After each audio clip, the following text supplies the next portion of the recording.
Parlons des Fanj. Alors je ne sais pas si la prononciation est tout à fait exacte, je ne maîtrise pas parfaitement le slovène. Toujours est-il que les Fanj, c'est le surnom de l'équipe de Slovénie et la traduction, ce sont les gars.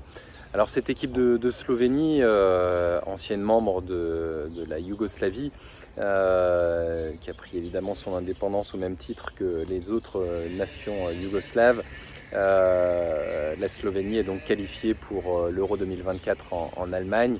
C'est simplement la deuxième fois qu'ils se qualifient lors d'une phase finale d'un Euro. La dernière fois, c'était en 2000 aux Pays-Bas et en Belgique. Un mauvais souvenir, puisque à l'époque, ils avaient fait 2 matchs nuls et ils avaient fait une défaite également. Ils s'étaient retrouvés derniers de leur groupe, loin derrière l'Espagne, qui s'était notamment qualifiée. Donc cette équipe slovène a réussi l'exploit de sortir de son groupe éliminatoire.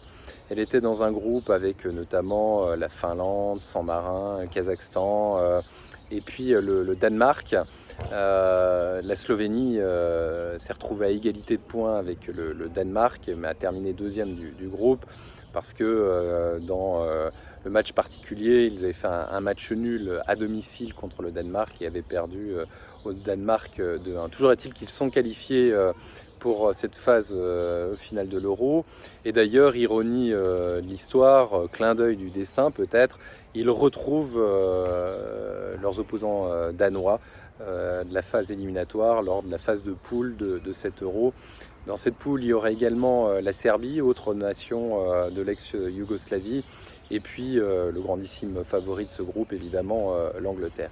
Alors la Slovénie, difficile de lui prêter beaucoup de chance dans cette compétition.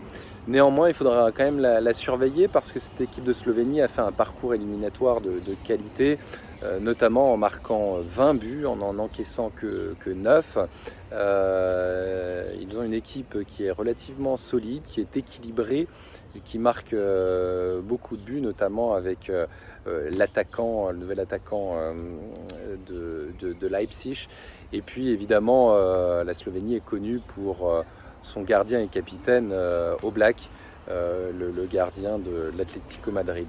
Donc c'est une nation évidemment sur laquelle peu de bookmakers vont parier, mais qu'il faudra surveiller, qui va jouer crânement sa chance et qui a réussi à démontrer au cours de ces 2 dernières années de phase éliminatoire qu'il pouvait être efficace offensivement et solide défensivement et donc en capacité d'avoir des résultats.